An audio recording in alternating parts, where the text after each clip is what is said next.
So what are we actually going to try and do today? What's the aim of this one? So we've already mentioned this is all about social media fundamentals for Fit Pros. That's basically what we're going to be talking about today, what we're going to be doing today in this session. It's actually something we've never really covered in this group before. We've had experts in here before who work on social media and talk about the different things you need to do. We talk about ads and organic outreach and that kind of stuff. We never really talk about the fundamentals. One of the things we do over at PTD Ninja, we have a course on there, and that course is all about the fundamentals of everything to do with online personal training, right the way from your basic systems to basic business fundamentals, and of course, things like social media. And what I want to do here really is talk about social media, try and explain exactly how it kind of works. So I want to basically help you justify the use of social media for your business. I want you to really understand the basics of how all social media platforms work. And again, we're going to simplify this right down to these fundamental key things. We're going to look at how you can actually create content that leads to sales. And I also want to help you understand how you can actually engage with leads through social media. So they're the things we're going to be talking about and covering today within this session. So first of all, I want to just get straight into this. This is a question we get asked a lot over at PTD Ninja. We get it asked on calls all the time. Like, should I even bother with social media? Like, why do we need to do anything with it? Well, the short answer is yes, really. I think it's a good idea to do something social media, otherwise you're going to be leaving quite a bit of money on the table. And we can just see these from these statistics here. Now, a lot of these statistics we pulled are from a company called Sprout Social. They do all sorts of different stuff when it comes to social media, but they have loads and loads of data on it. So I want to pull some of their infographics to try and demonstrate the power of social media and why you should really be looking at using this in your business amongst some other things that you're doing too. So the first thing here, let's talk about the likelihood of buying a brand or likelihood of people buying from you if they follow your brand on social media. Now, your brand, by the way, is not just your branding, it's you. So you are your brand. Even if you're just a solopreneur, even if you're just a PT on your own, you are still a brand, you portray something. And if people are following you and they're interested in what you do, the likelihood of them actually purchasing something from you and buying from you, it's 57.5% more likely. So that's a big difference between them not following you and following you. So just that one stat alone should hopefully give you enough reason to at least start putting out some content online. And we are going to discuss what this content looks like. We are going to talk about what actually happens in reality and maybe how not to get too disheartened when you first start doing it and how that whole process works. We are going to cover that as we go through this. But you can see here, if people do follow you online, there's a much higher percent, over half more chance that they're actually going to buy from you from this. The next thing I want to look at over here is about the positive social experience. When you're working with people online, when people have a positive outlook for you online, if you're putting out positive content, things that are going to help them, giving them good value, all that kind of stuff, it's going to give them a positive social experience. Now, if you can give your clients or your leads a positive experience online, they are 71% more likely to buy from you. So sometimes you'll see people do maybe negative posts or a negative connotation from it. That actually doesn't work that well in your favor. The more positive you can make that, the more positive their experience can be online. If they're following you, the more likely they are to buy. So this can have a huge impact on people actually purchasing your services. So hopefully this gives you an idea of why it's a good idea really to spend some time actually on social media. And you might be thinking here, we're talking about Facebook and things like that, but I'm talking about all different types of social media. So I guess the next question is now, how do you actually make the most of social media for your business? This is the question that loads and loads of trainers ask. And this is probably the main question we get asked when we're helping people set up stuff over at PTD Ninja or they come and join the course and things like that. Is how do you actually make the most of any social media for your business? But it's not really the right question to ask first. This is the question I think we should be asking first is, we need to know the why. We need to know why social media works the way it does. Because if we can understand why social media works the way it does, we can actually use that to our advantage when it comes to creating content, when we're doing marketing, when we're doing our lead generation, we can actually utilize it. And if you understand these fundamentals, if you understand why social media shows certain content to some people, not to others, and why some people seem to get more reach or more people involved with stuff than others, or some people seem to convert more than others. If you understand why that happens, why social media is deciding to show that content over your content or engage more with that content than your other content, if you understand that, you can start playing the game a little bit better. So first of all, I want to go straight into the very, very basic question of what is social media? And again, lots of people actually don't really know. Most people think social media is the likes of Facebook and Instagram and stuff like that, but there's actually quite a bit more to it.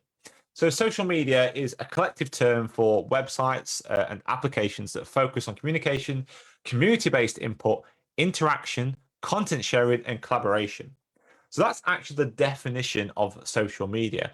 So what if we actually look at that, that actually encompasses quite a few different platforms that we can use.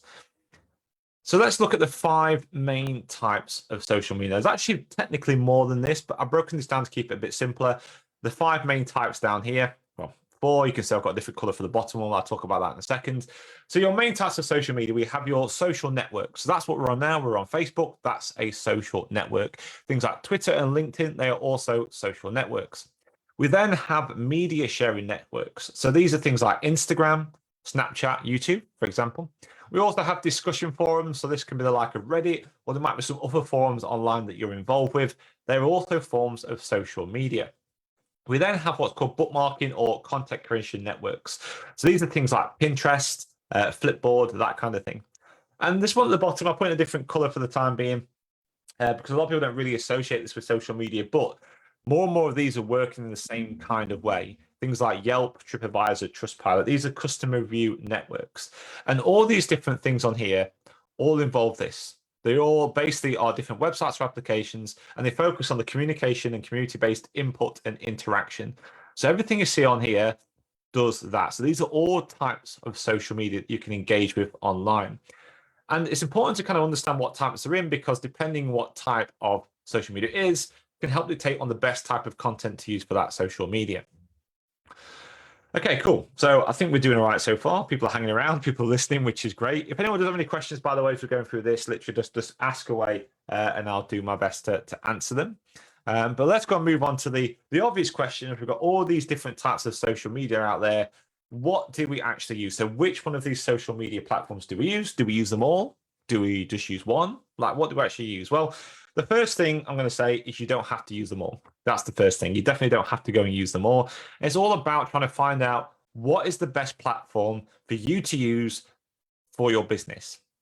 And we're going to explore what that actually means as we go through this training. So that's what we're going to be looking at. So before we get into exactly what that is, we've talked about what social media is. We've talked about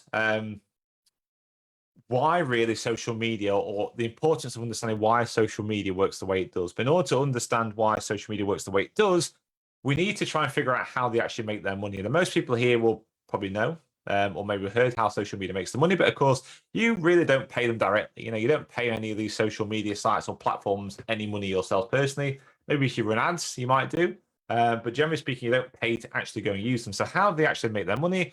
For the most part, they sell advertising space. It doesn't really matter which one it is, they will generally sell advertising space. Even things like review sites will still sell advertising space. Exactly, yeah, Rose has put it very well down there. We are the actual product. So us as users on these platforms, we're not the thing that's, we are the actual product from this. And I'm going to talk about exactly how that works and how much of a product we are. But if we know we're the product, we can play this game very well. So we're actually going to get better reach, better interactions. I'm going to talk about what all these terms are as well in a second, so we're all on the same page. So why is it actually important that we know this, that they actually sell advertising space, that's how they make their money?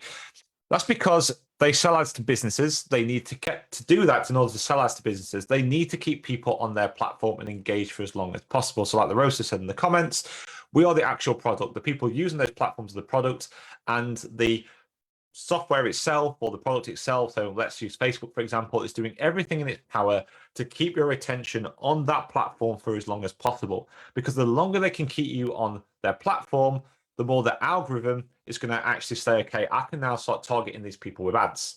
So the longer they're on there, the more ads they can show them, the more money they're going to make. That's literally as simple as it is.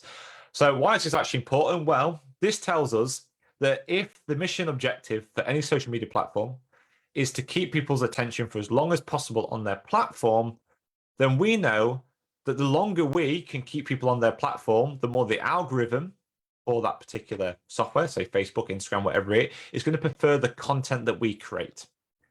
So that's an important thing to remember here. The longer you can keep people on the platform, the more the algorithm will prefer your content. So we started to use some other words and stuff here. We started to talk about algorithm, we started to talk about content. I've mentioned whilst I'm talking things like impressions and reach and things like that. A lot of time when we bring people on this, we just talk and use this terminology on the assumption that you might know what they are. And what I want to do, and again, it's something we like to do over at PTD Ninja anyway, especially on the online personal training certification course, is we want to keep things as simple as possible and just really break this down so it's really easy for you to go away and implement some stuff, which is what I'm hoping will happen at the end of this session. But let's just talk a bit about this terminology. So what is content? Content is anything that you create and publish on a social media platform. This can be from a message to a post, to a video, to an image. So anything you put together is content. That's what you're going to be posting out, putting out, publishing on these different platforms. It could be a post you're making a forum. It could be a Facebook post. It could be a YouTube video. It could be something you put onto TripAdvisor or something like that. Whatever it is, that's a type of content. The next thing we got on here is impressions. So impressions, this is the number of times that your content is displayed. So this is the number of times your content is displayed on that social media platform. We then have something called reach. So reach is something you hear a lot of people say, we need to do some more work here, we need to do some more on this to help increase our reach. So what is reach? Well, reach is the number of times an individual saw your content. Now you might be thinking, well, reach and impressions sounds very similar. But there's actually a difference between them. And the best way to remember this is reach is the number of people who may have seen your content, while impressions are the total number of times your content was displayed to people. So for example, you could have a piece of content that has 1,000 impressions, but maybe only 500 people actually saw it, because that piece of content could be shown in multiple places at multiple times, or the same person could see that same piece of content in multiple different ways. A good example of this is like Reels on Instagram. You might see Reels in the Reels feed, but you also might see it on the direct feed of Instagram. There's technically 2 impressions, but only one person's seen it. So that's basically the difference between impressions and reach in a nutshell. Next up, we have engagement. So this is quite an important one. So engagement, this is the number of times an individual has interacted with your content or your message or whatever it is you're putting out there. So the number of times an individual has interacted with you. So this could be things like likes. It could be if they're favoriting something, sharing something, maybe a retweet on Twitter. They're clicking something, replying to something, following something, or following you, or they're making a comment or something like that. So any level of interaction with your content, that is classed as an engagement. We then have this important little beauty called engagement rates. So this is the number of engagements divided by the number of impressions. So we need to think, why is this actually important? And why is it important to know this engagement rate? Why is it important metric? Well, this engagement rate actually helps dictate on really how many places these different social media platforms are going to show your content. So if we think right back to what social media is trying to do, they're trying to keep people's attention for as long as possible. And the way they can test this out to see if your content can help keep people's attention on this platform for as long as possible, then they're going to show it to more people. And the way they do that is by increasing the number of impressions. So the number of places that your content is going to be seen on those platforms or could be seen on those platforms is expanded. So the more engagement you get on that content, the more likely you are to increase that those number of impressions.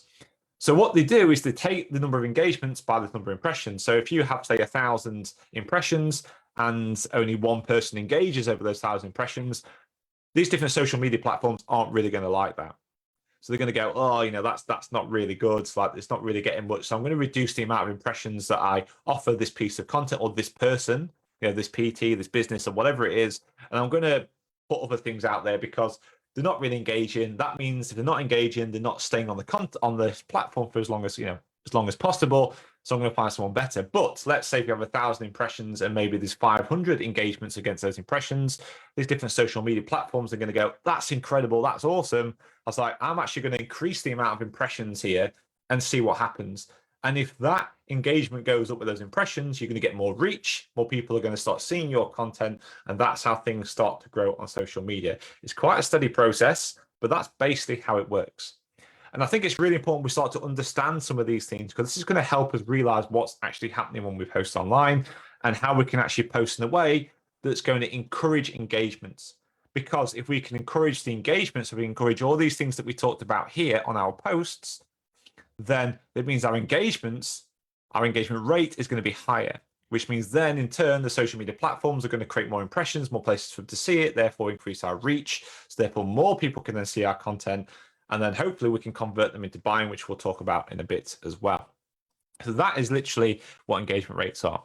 And the other thing that I want to talk about is visits. So this is the number of times somebody visits your profile. So be your profile page, your Instagram, and whatever it is. And this is the number of times people have visited that one. So these are some of the things that actually get tracked by most social media platforms. One of the key ones, though, is this one here. And if you have a professional version of anything, so professional version of Instagram, for example, you can actually see these metrics as well. You normally see these in like percentages, so you can see how much growth is going and things like that. The other thing we've got on here as well, which we've kind of mentioned a couple of times, we'll mention as we go through this training, is the mentions bit. So this is the number of times that your handle or brand has been mentioned on social media. So this is where somebody tags you in and things like that. Again, there's benefits of doing this when people get tagged in, because if people tag it in, there's two main benefits really. One is that in theory, other people who maybe follow that person are also going to see it. It also means there's a trust through association, which is really useful for sales. So it means that if you tag somebody in, if it's maybe a client who's got a great testimonial, you'll tag them in, the friends of theirs are going to trust that that's an accurate and true testimonial because you've tagged that person into it. Even just by the fact that you've tagged them in anyway, if they don't particularly know that person, the fact that you've actually called them out and said they've done a really good job, then again, there's some inherent trust there already. There's also the ability to mention brands. If a brand mentions you, even better, or if you can mention the brands in, if they've got people that follow them, and you can kind of create these partnerships with them, there's again trust through association. And a lot of requirements, basically one of the main requirements for someone to actually purchase from you is trust. Again, we're going to talk about that a little bit later on in this training.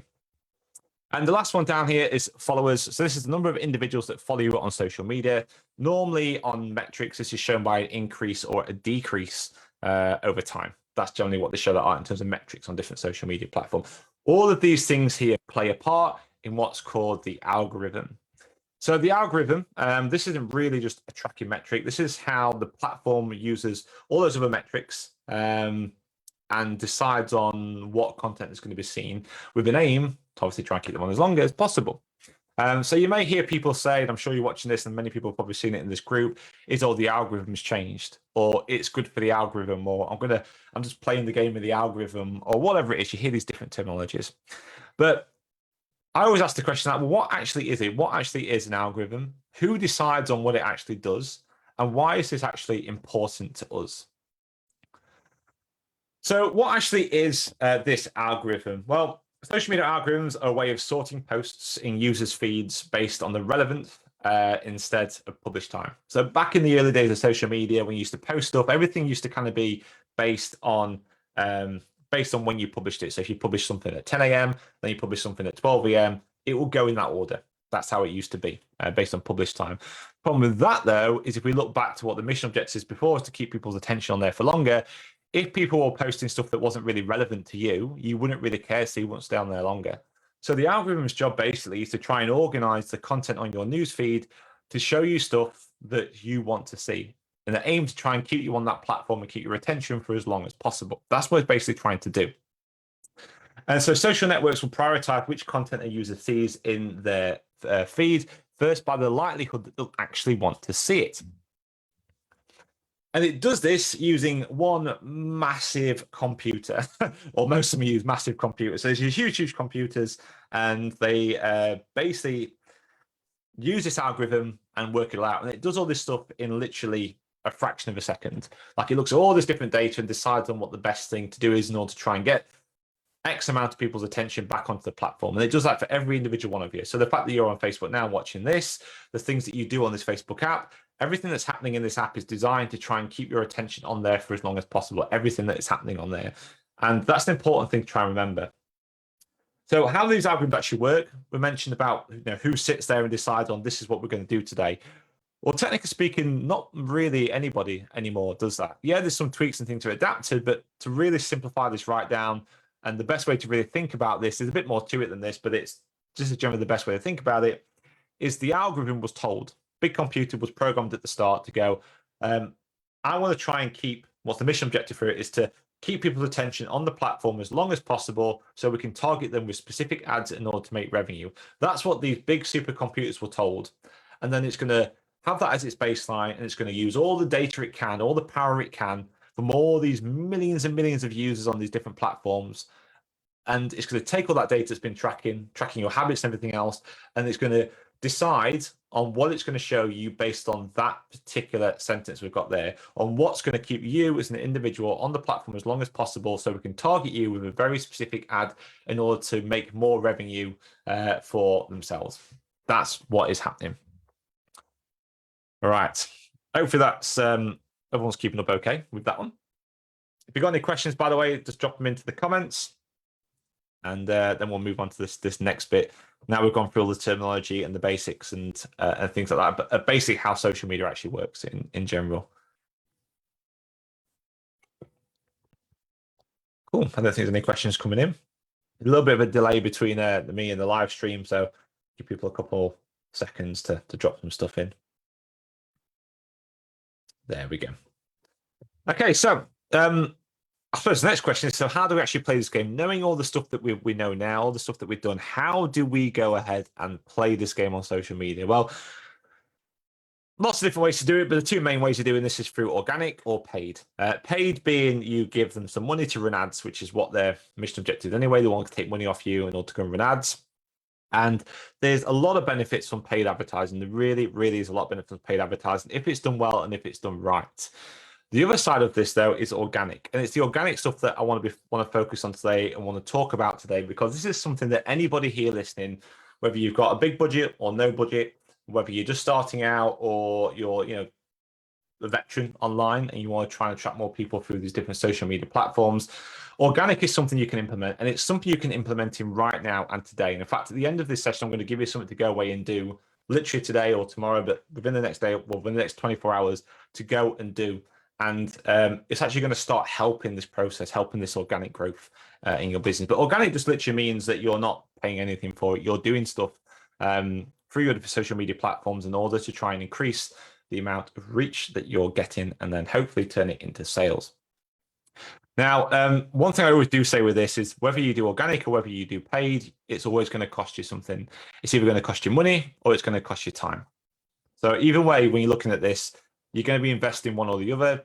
Most times as your business grows, you'll probably do a bit of both. You'll invest both into this.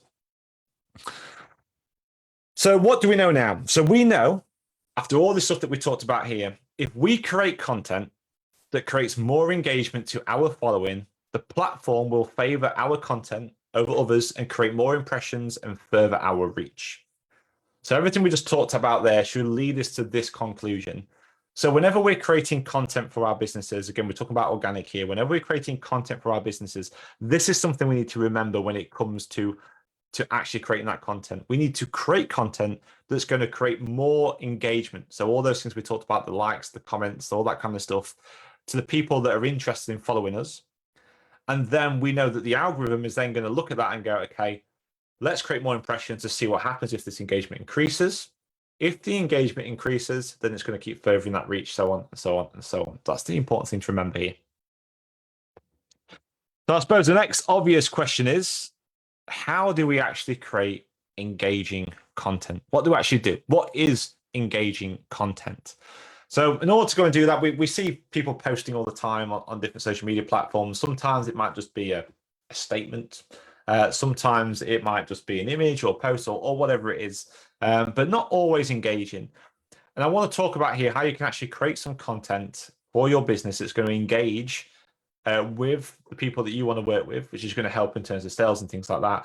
But also, if you actually follow these processes here, it's going to create more engaging content because you're going to literally be speaking to people that you want to work with. You're going to be targeting the right type of person who's going to engage with your content as well. I'm going to show you exactly how to go and do that over these next few slides on the screen. I also want to mention as well that there's a couple of things to know when it comes to actually creating content. You may see some people online not doing this type of engaging content that we do here.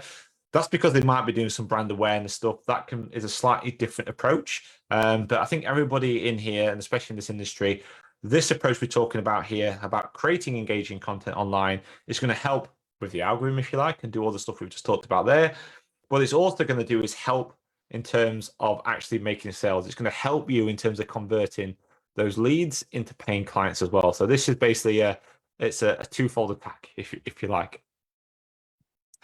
So step one, which we have talked about in here a couple of times in this group, is you need to know your audience. So the first question you need to go and ask yourself is know who you actually want to work with. This is probably the number one thing you need to focus on. You would have heard me go on about this loads. You would have heard other people and guests who bring in here go on about this loads as well. And if you want to, if you've got a pen and paper around or notepad or iPad or whatever you've got around you, or even your computer, maybe have a quick go of writing this down. Like you can write some notes down if you know who this actually is. And I want you to try not to be general here. You can see on this image at the side, we have this little target with on the select number of people in the middle. What we want to try and do here is identify the actual people we really want to work with. So who are they? What type of person actually are they? What do they fall into? Like, do you want to work with entrepreneurial mums, for example? Or do you actually want to work with shift workers, for example? Or do you want to work with people who work on construction sites? Or do you want to work with people who work in nursing homes or whatever it is? Like, have a think about who it is you actually want to work with, and don't be afraid about going too niche on this one. Just remember, when you have a niche, it doesn't mean you can't work with other people. You would have heard this word niche all the time. It really doesn't mean you have to go, you can't work with anybody else if you don't want to. It's your business. You can work with whoever you want to go and work with. But when it comes to attracting new people into your business, especially through social media, the narrower you can make this niche, the easier your life is going to be. The broader you make this, the harder this process is going to be. And the very simple reason for that is just from this point of view here, is that they are literally millions and millions of users on these different platforms. And they are, talk about personal trainers, tens of thousands, if not hundreds of thousands of personal trainers, or hundreds of thousands of personal trainers online as well, all putting content out there. And if they're all putting general content out there to this general mass of millions out there, it's just going to get lost. It's impossible for them to see it. But if you can identify one particular type of client or person you want to work with, or audience you want to work with, then you can actually fight through all that noise, for all those millions of users out there who are watching those hundreds of thousands of personal trainers, and a small handful of them, even if you're just talking about 1% of them, that's still like tens of thousands of people who you could potentially be aiming at. And they're just going to see your message. And the best thing about this is, knowing what we know about social media now, is that if you start using the right language, using the right content, engaging with the right people, I'm going to show you exactly how to do that as well in a second. If you start doing that, it means that Facebook knows a lot of data about these people. The reason it knows who to show them to these impressions is because it tracks everything you do. It tracks things like, and I'm not talking just Facebook here, Instagram, LinkedIn, all these things. It tracks things like what interests do you have. Like the reason you type in on Facebook, for example, your interest, is because it wants to know your interest so it can target you properly and put content in front of you that's relevant to you to keep you on there. It tracks things that you like. It tracks things that you engage. It tracks things that your friends are interested in. And it does this, it gets all this data, and it's that what helps decide what content actually gets seen. So knowing all this stuff together, if we can get our audience and we can decide who we want to work with, we can start thinking about how we structure that content around them. And that's going to make sure these different social media platforms are more likely to show it to people that fall within that same demographic, within that same audience. The other advantage of this as well is when it comes to actually making sales, which again, we'll talk about in a bit, it makes your sales process so much easier. It means that you can actually create like sales copy that's going to be much easier for you to convert. And also it makes it a lot easier when it comes to designing your online programs. One of the things we do over at PT Ninja in the 101 course and the online personal training certifications, especially the PT Ninja 101 course, is that we actually show you how to create, we give you an automated program you can plug and play into your PTD. But we show you how to tweak it and adapt it based on the audience. And the more you understand your client, the more you can tweak and adapt that. So you actually have to do less because you know so much about your client, you know, all their barriers are, all their problems are, all that kind of thing. And of course, we show you how to do that in the course, but a big part of that is understanding who your audience is and breaking that right down.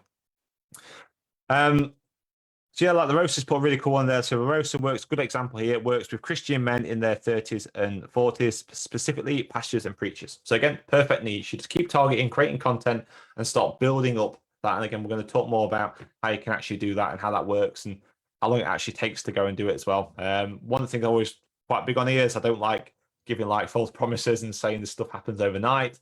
It doesn't. It takes work like any kind of business and any kind of thing you have to do. And I'm going to show you what's actually involved with that as well, because I think it's important that you have a realistic idea of what you need to do and don't fall off the bandwagon, which is what so many people do. They give up way too early on this stuff. Time is going to be one of your best allies with this. So once you actually know who you want to work with, you can write that down if you know what it is already. If not, just make a note on your pen and paper or whatever, and then think about that a bit later on. But then also start asking yourself these questions down here. So the next thing you want to know about this person you want to work with, so we'll use the roasters as an example, is Christian men in their 30s and 40s, especially pastoral preachers. What problem are you solving for them? That's all I want to write down next underneath that, or think about what problem do you actually solve for that person, that type of person, that industry. What problem is it? What problem do they have? What is it you're actually solving for them? It might be more than one problem, but what's the main problem you're actually going to go and solve for them? Rose is like, I'm still grinding because that work is hard. It is hard. I was talking to some people the other day, and I did a post on this the other day in a different Facebook group, and was talking about the people thinking this online stuff is easy. It's a quick fix and a quick book, and it is not. It's definitely hard work. It's a hard business to do, and there's nothing wrong with that. It is still a business, and you have to put the work into it. But if you follow the basics, you follow the fundamentals, don't overcomplicate it, and keep this simple, because it is simple and it should be simple. Just follow these basic things, and then and just keep implementing it over and over again consistently. You'll start getting results. I mean, imagine that, eh? Taking the simplest thing possible and repeating it over and over again consistently. Imagine that getting a great result with people. It's not like we do that with our clients, is it? So Steph's put on there, my niche is female perfectionists who grew up in the on 90s music. Awesome. It sounds like my wife, that does. I can just start working with Sarah. So cool. So once you've got your niche written down, again, have a think about what problem it is you're actually solving for that niche. And again, write that underneath your niche if you can, or again, come back to it later if you're not quite sure where you want to be yet. There's no pressure to try and do this here. I'd rather you spend some time just paying a bit more attention to what I'm going through. You can always come back to this. And if anybody is interested as well, what I'll do is I'll pop a link to these slides so you can have a copy of them if you want to as well. And of course, you can watch the recording so you can go back and have a go at some of these exercises and activities. So next one up, once you've got the problem you're solving for them, the big question is, why can't they solve it on their own? So why can't they actually solve that problem on their own? So you know you want to work with, you know what problem you're solving for them. Why can't they solve it on their own? And again, I want you to pop that under there. And you may be starting to get an idea as you're writing this down, think, well, actually, maybe this can actually guide some of the content that I'm actually creating here. And you'll be right if you're actually starting to think that. Because as you start to write these things down, it's starting to give you all the answers. And as we go to this next step of these 5 different steps here, you're going to actually, it's going to help you create some content. So by the end of this session, you're going to have some very specific content that you can actually go and deliver to your different social media platforms. They're going to show you exactly where to go and do it. It's one of the best places to go and do it based on your avatar you want to work with. So I wrote this down now. Why can't they solve it on their own? The next one is, why do they actually want to work with you? So we know who they are. We know what problem you're going to solve for them. We know why they can't solve it on their own. So why do they actually want to work with you? What makes you special? What makes you different? How can you actually help them? What makes you different from Joe Blogs down there? And again, just pop that underneath. So you should have this nice little list coming up now. Audience, the type of people you want to work with on the top. Know what the problem is you're actually solving for them. Why can't they solve it on their own? And know why they actually want to work with you. So pop those things down on your list if you can. Okay, we're going to step 2. So step 2, now we know who our audience is. It's now time to start building an avatar. And I know this is where a lot of people do struggle with this process. But again, remember, everything I'm talking about here, you don't have to turn down everyone else that turns up. This is just a way to help you market and target things better and make your life easier. That's all we're doing here. And if you're aiming your business is to actually grow a business, is to go and help people and to make a decent revenue from it, doing this is going to help you do that.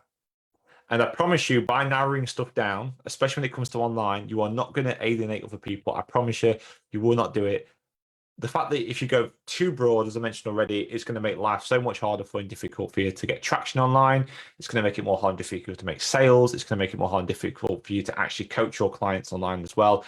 It's just going to make life generally difficult for you. So the better you can do this, the more you can narrow this down, the easier life is generally going to be as an online coach doing this.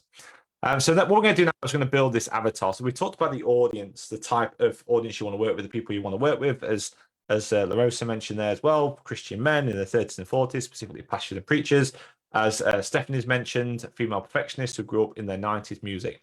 So we have this audience.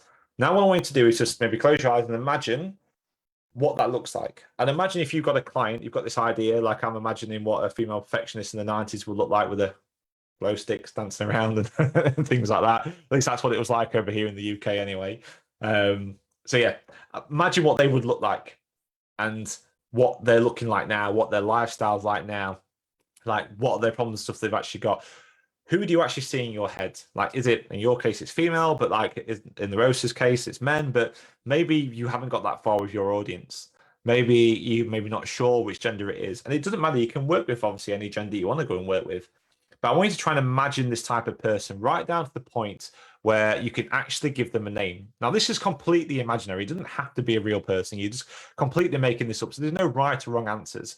But what I want you to do is just try and imagine what this type of person will be like. Give them a name, give them a look.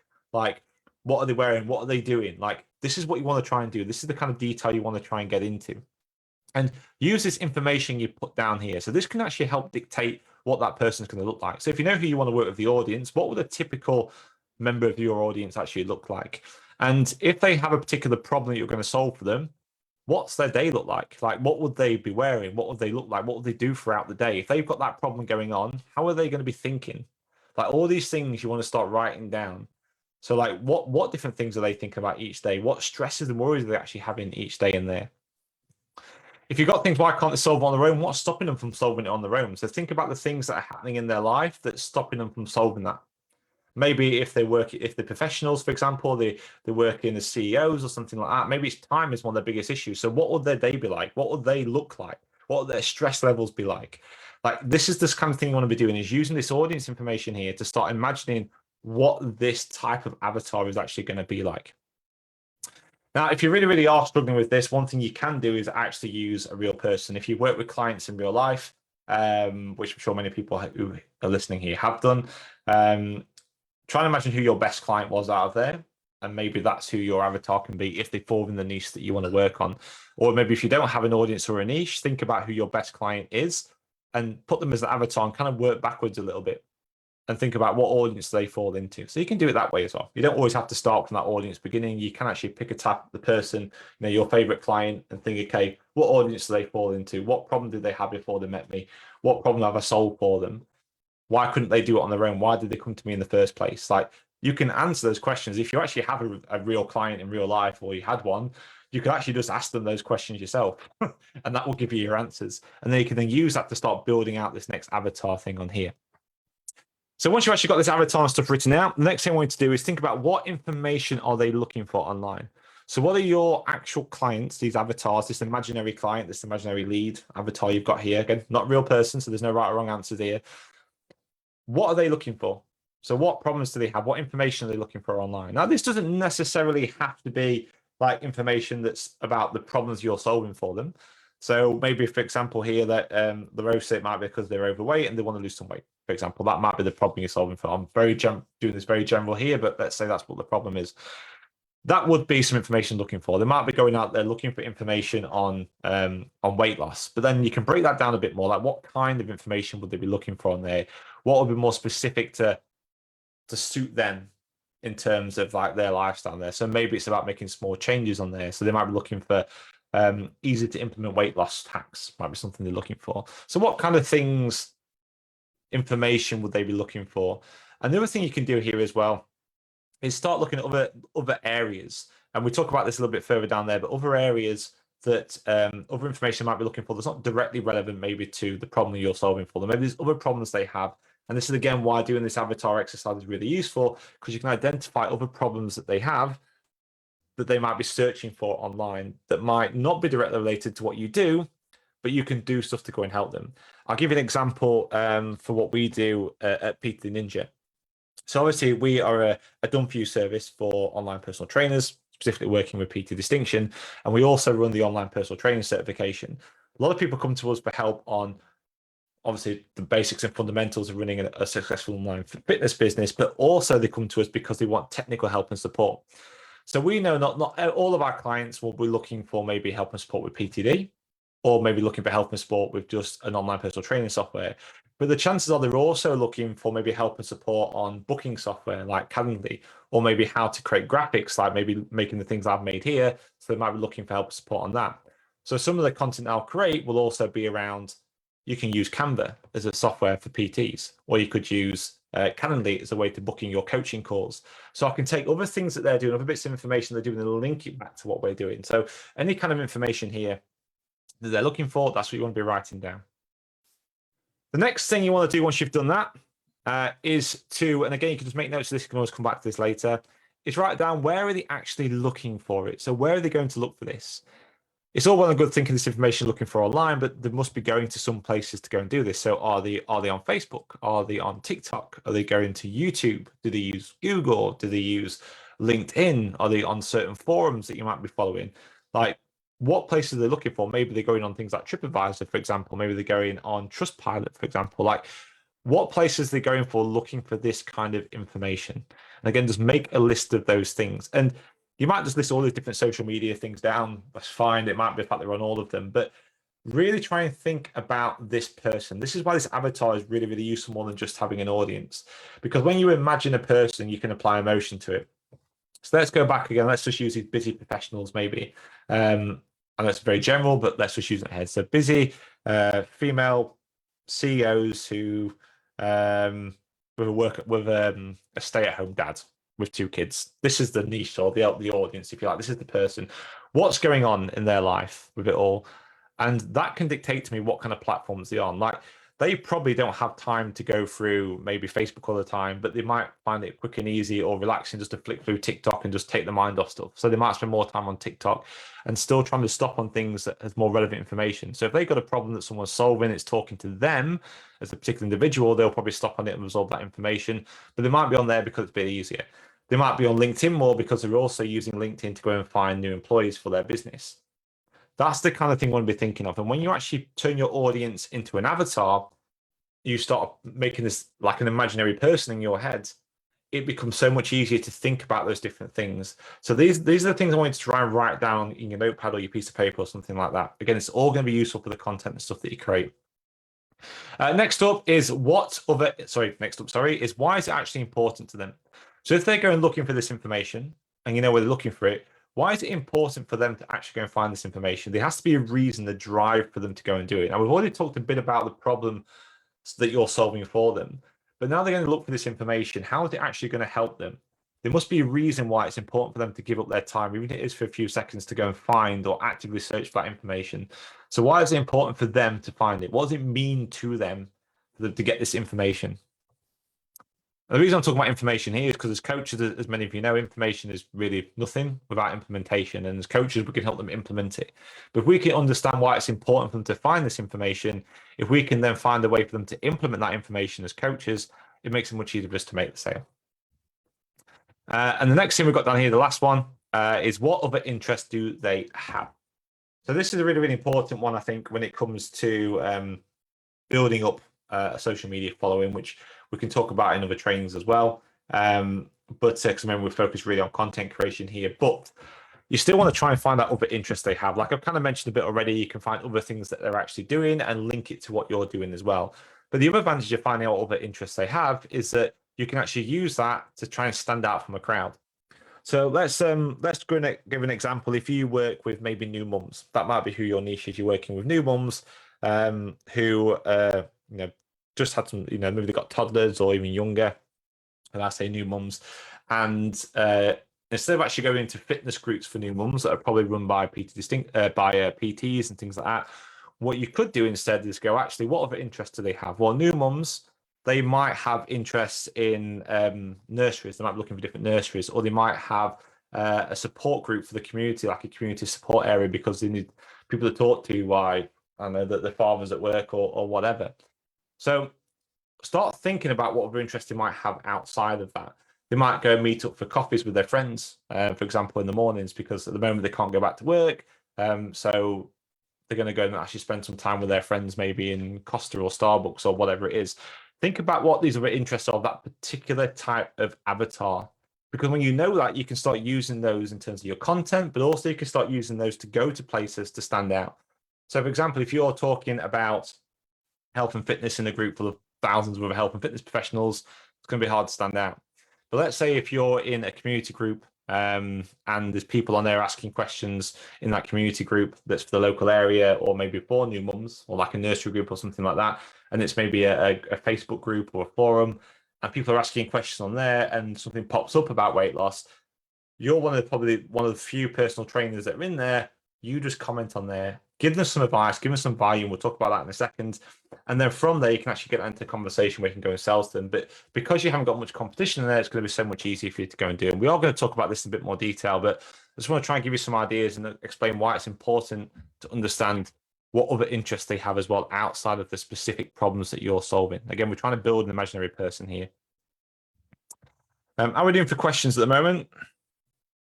I know that's probably one of the more trickier things that a lot of people get stuck on, but hopefully some of this stuff has helped and give you some ideas and things like that. If it has, just give us a thumbs up or a love art or just a yes in the comments or whatever it is. If it's all making sense so far, it'd be great. And if you do have any questions, just let us know. Awesome, cool. So we're going to go on to step 3. This is actually creating your content. So how do we use the stuff we've talked about already to create some content? Well, the first thing we can do, we're going to decide on the subject matter. So that's what we're going to be looking at first. And you'll notice I put next to that, the aim is to give value here. So let's talk about the subject matter to start off with. Like, how do we decide on what we're going to post? Well, you've actually got lots of ideas already written on this piece of paper. And if you haven't and you want to go back and do this a bit later on, go back and go for those exercises, because that's going to start giving you some basic ideas to get started with. So I want you to look through these last things we've been through and think about what content you want to write. So down here, we've just talked about what information they're looking for. So if you know what information they're looking for, let's create content around that information that they're actually looking for. If you know what other interests they're in, you know what problem you're solving for them, create content around it. You know what other interests they're in, create content around it. So by going through this process here, we've already started to create some different bits of content that can help them. We know information they're looking for. We know what problems and stuff they have. So let's use that as our guide to start actually creating our content. And it doesn't necessarily mean you have to just say, I'm going to talk about that particular thing. You can break it down some more. So again, very, very general here. Let's say, for example, that one of the problems you might be working with, let's talk about female affectionists that grew up in the 90s music. I'm going to base this on what's like in the UK here. There was lots of alcohol. There was maybe things stronger than alcohol going around in the 90s in a lot of places here in the UK. Lots of late nights, and it might have took its toll, especially on things like skin. So one of the other interests they might have is complexion with their skin. So one of the benefits to try and help with skin is actually drinking more water. So you can maybe do something around water that also links with the other fitness elements and things that you can help them with. So you can start linking bits of content together based on this information you've got here. So that's the kind of thing we want to be thinking about when it comes to the actual subject matter. Go through that avatar stuff, go through the audience there, look at those different things and use that to help guide what your subject matter is going to be about the post stuff that you're putting up. And the whole point here is to give value. That's what we're aiming to do here, is to give value to your clients. We're not worried about selling it. We're all about here giving value. And I'll explain why in a minute. But this is just trying to help them. So look at this post thinking, if you was talking to this person here, this avatar, if you was talking to this person was sat across the table from you and you was going to give them some advice based on everything you know about them already, what would you give them? That's what you're going to do here. That's the value you're trying to give here. The next thing you want to do is decide where you're going to post it. Well, we've kind of answered that question already. If we go back to our avatar, where are they actually looking for this? If they're looking for that information and you know where they're looking for it, that's where you should be putting it, because it's doing half the job for you, as opposed to just putting it in places where they may not be trying to find it. So that's where you want to be posting that content. Yes, you might not be able to go into a certain Facebook group or forum and just randomly post stuff in there. There's different ways to do that. We'll talk about that in a bit. But what you can do is post on those particular platforms. So for example, if you know your clients are on Facebook, for example, you can post on Facebook. If they're on LinkedIn, you can post there, and so on. And the next thing we've got down here is make the content about your avatar.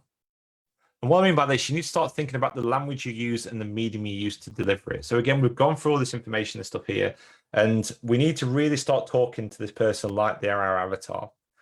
So let's give an example. You might be extremely well qualified as a PT, extremely well educated, extremely well trained, and know a lot of the science about how things work.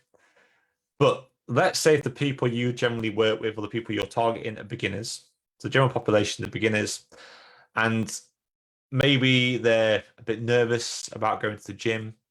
Maybe they prefer to do stuff at home to start off with, like they feel a bit uncomfortable, a bit lost when they get inside the gym. But then you go and put a video up of you doing your 1 rep max on a squat with music blaring in the background in a gym. And you start talking about technically all the different muscle groups and everything else that you're doing in there.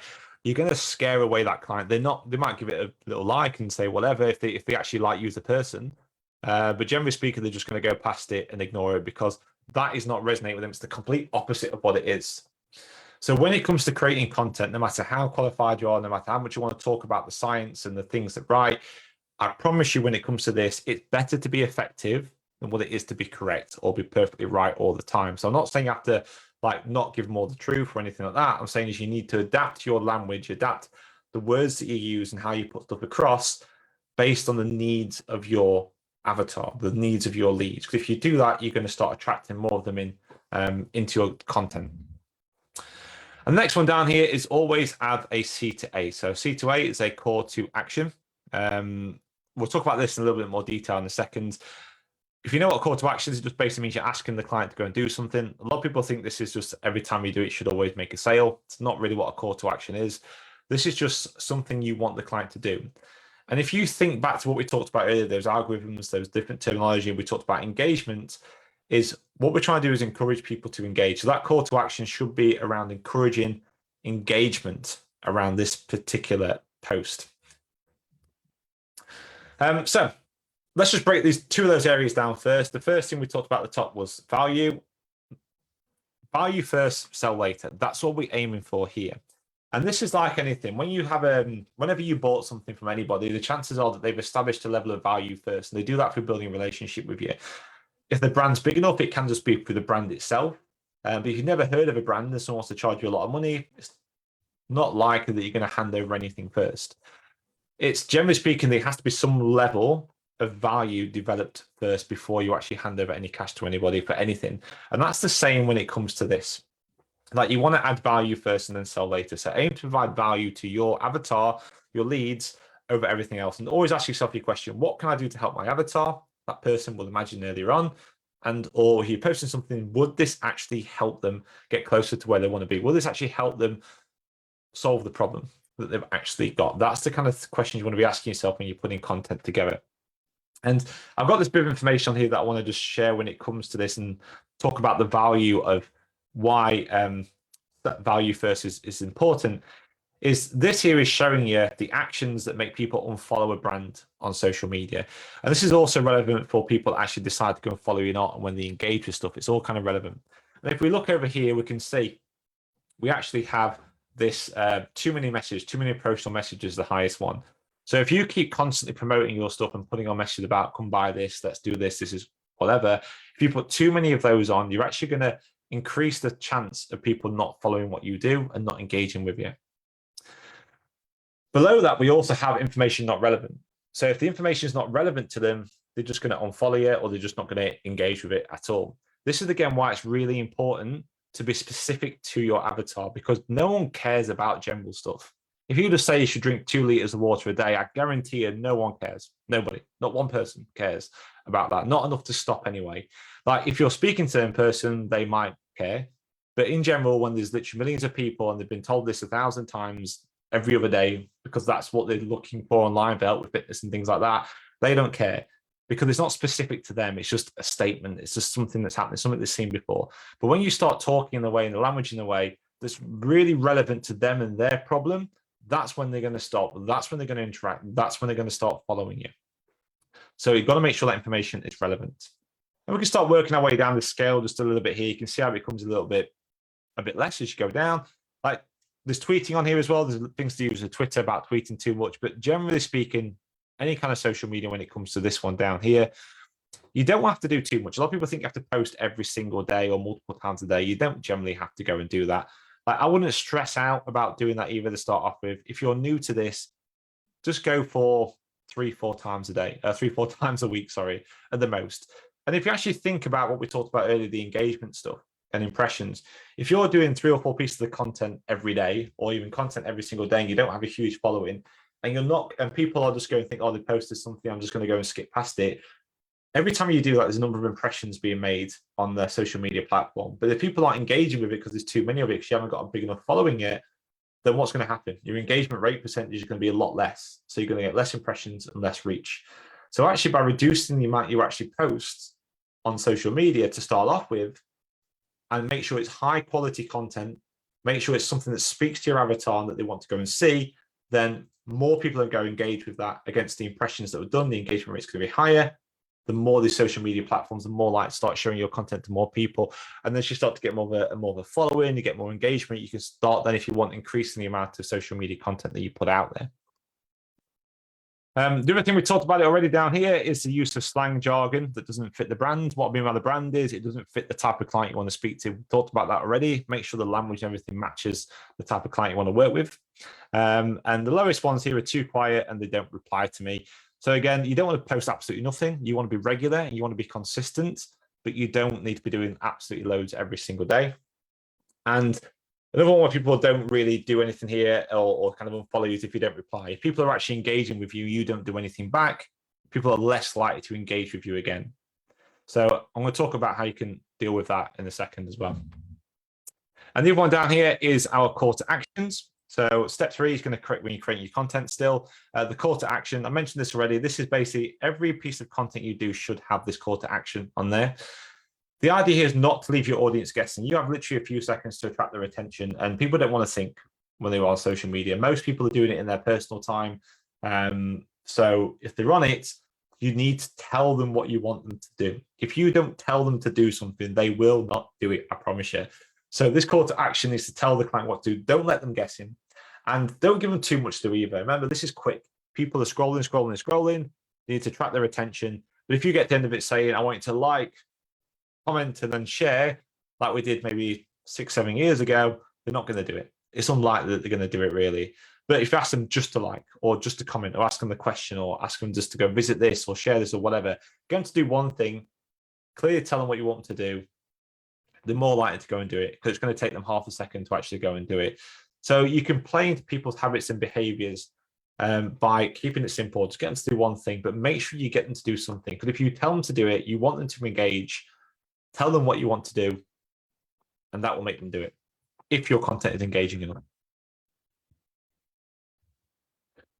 So almost there, don't worry. I know I've been chatting a little bit here, so we're getting to it. We're getting to the end. So step 4, we're going to nurture that engagement. So it's all about creating this content, putting it out there. How do you actually go and nurture this engagement? Well, the way you do that really is the same way you nurture engagement, is the same way you make sales. And what we're trying to do here is actually increase our know, like, and trust. So by putting out value content, speaking to those avatars that we want to work with, what we're going to do is we're going to get them to know who you are more, know what you're about.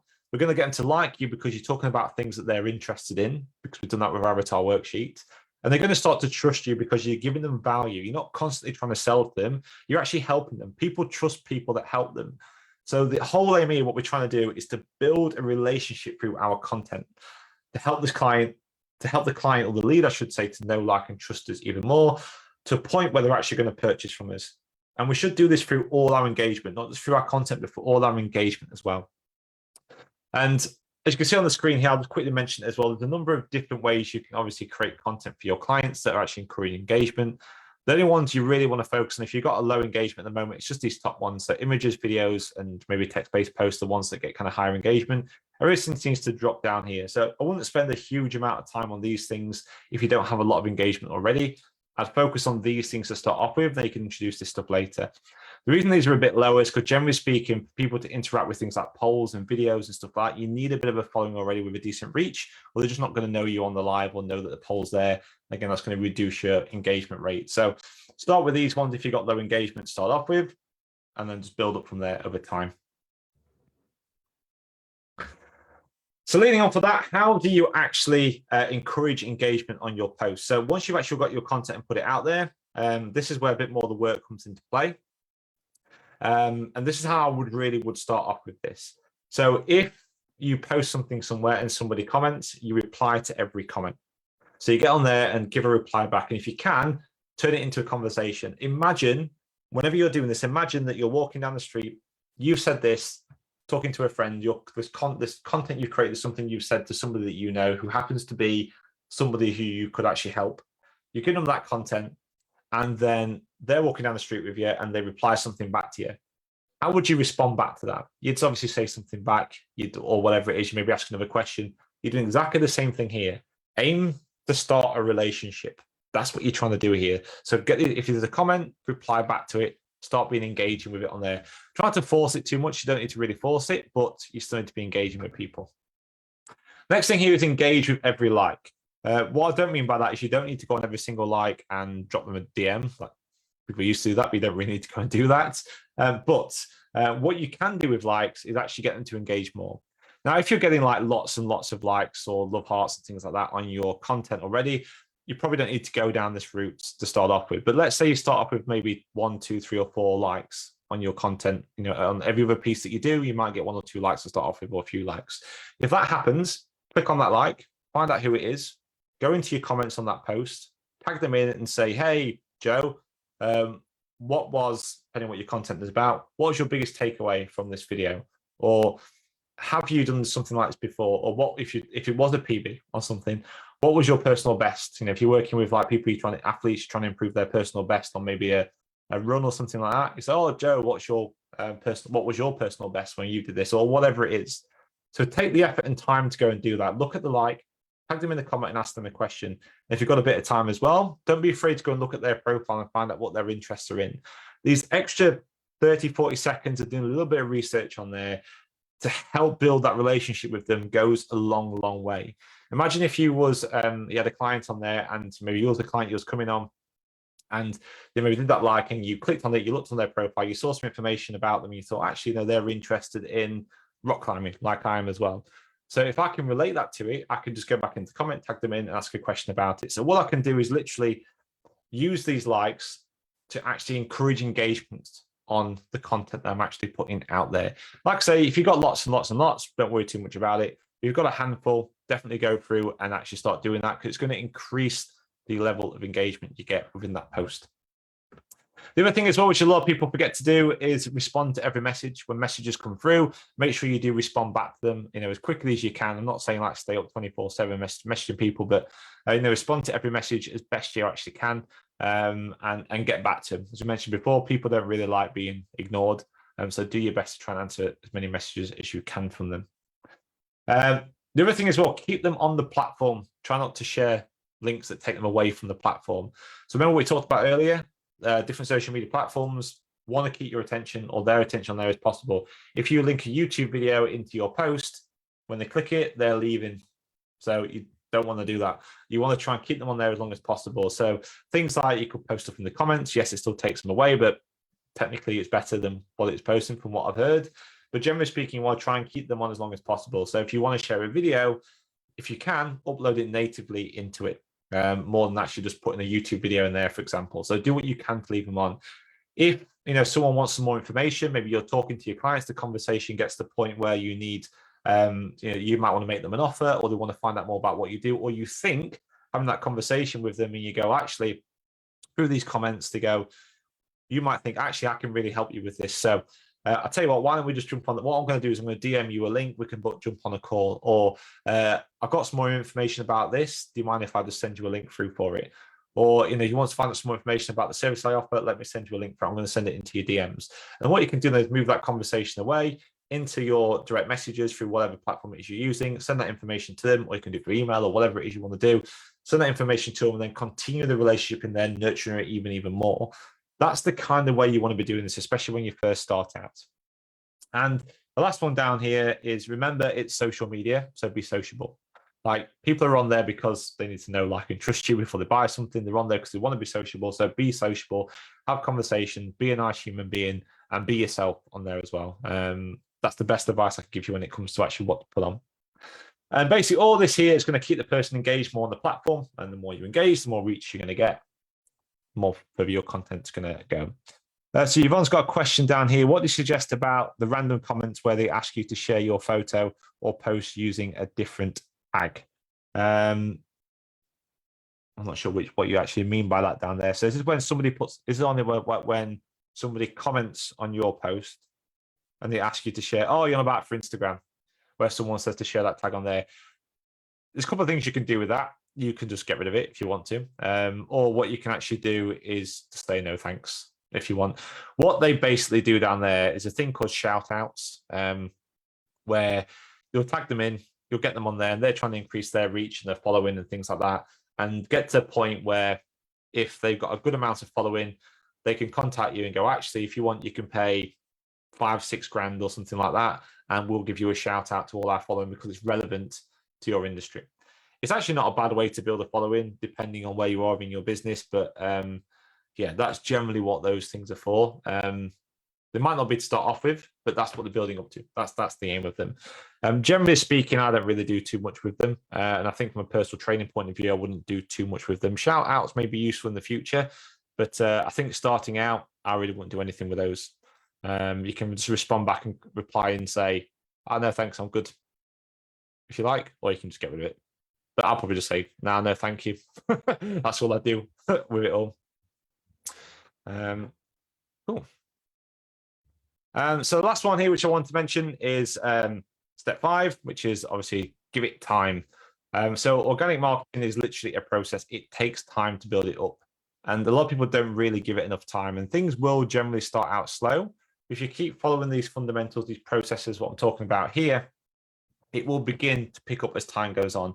The most important thing you can do is be consistent. And the more consistent you are, the more your reach is actually going to start to grow over time. So that's the best advice I can give you here, is just give it time, be consistent in what you're doing, follow all the things that we've talked about in here in terms of how you create your content, how you put stuff together, and that kind of stuff, and just let it grow over time. And don't be disheartened. Even if you put the first few posts up and nobody likes it, don't worry about it. Just keep doing it. Keep putting the content out there.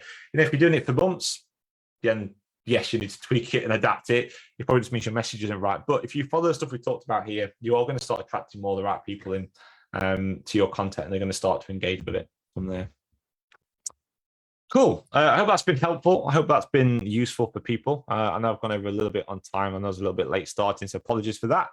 But I hope that has been helpful. If anyone's got any questions at all, please do let us know. And I'll drop them in the comments, and I'll try and answer them as best I can.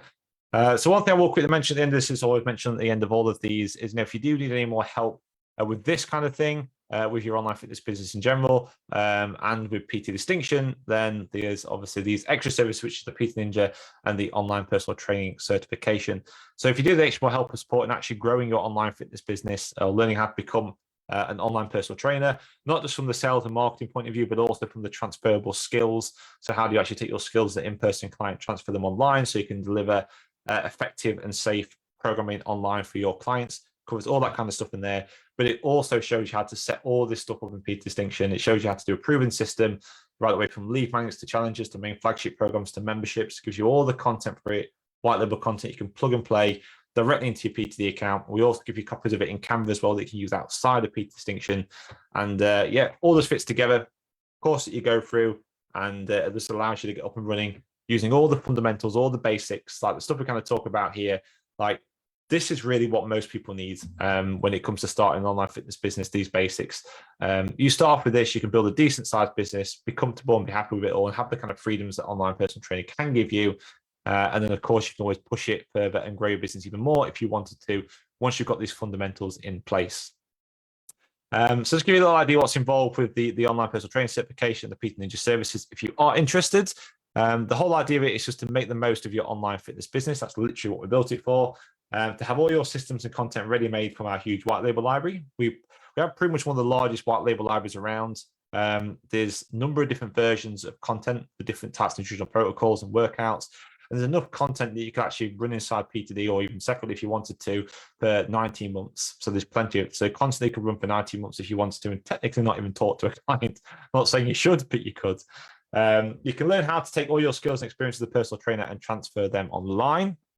So a key thing we really want to try and help personal trainers with is actually how do you take your skills and your experience with an in-person client and put that online as well. We'll also show you everything you need and set up everything you need to have a fully functioning, scalable online fitness business. And you'll do this by working alongside the PTD Ninja coaches in the academy. So you can jump on, have conversations with us. We have group hybrid coaching calls. So we're here to try and help and support you all the way. And you can also have the option of everything done for you as well. So if you're really a bit nervous about the tech stuff, you don't like the tech stuff, we do have an upgraded version of this where we actually go and do all that for you. So we'll go into everything up in your PTD, create all the content for you in there, create all the automations, do all the integrations to your website, sales pages, do your app branding, brand everything up for you in it as well. So everything's ready and working. We can do all that for you as well if you don't want to do it. So you can just focus on what you do best, which is get great results for your clients, and use the stuff in our course to help you find new leads and make new sales, and also implement all the systems and stuff. And we give you all the stuff to help you do those systems, which is what leads on nice nextly, which is all the marketing and lead generation to sales delivery systems. We cover everything that you actually need to be a successful online coach all in one place. And you can become a certified online personal trainer through both a practical and theoretical assessment. So if you go through this and you want to become a certified personal trainer, you don't have to. If you want to, there's a workbook where we collect evidence as you go through the course. You submit the workbook at the end. We assess it, and then there's also a theoretical assessment for you to do as well. If you pass both of those, you become a certified online personal trainer. And I'm all about transparency, so I always put the prices up on here. I don't like hiding behind prices. It's not like let's get on the call and have a chat with you. So this is basically what the course is. It's a single payment for lifetime access to the course, white label library, support from the PTD team. And this includes all the updates we make in the future as well. So it's a one-off payment. That's it. You have access to everything. It's £395 plus VAT if you're in the UK anyway, £395 plus VAT, or you can split it over monthly installments of £75 as well if you want to. And of course, there's the option to upgrade to what we call our gold service, where we actually go and set everything up for you too. And if anyone here is being really, really fancy and they actually have an idea of what they want to set up, but they don't know how to do it, you can also get in touch with us and jump and have a call with us, where we do have a platinum done for you service, which is very custom, where we just look at exactly what it is you want setting up for your online fitness business, and we go away and build it all out for you, do with all the tech for you, so you don't have to. And by the time we come back, you have a ready to go system that you actually want to set up.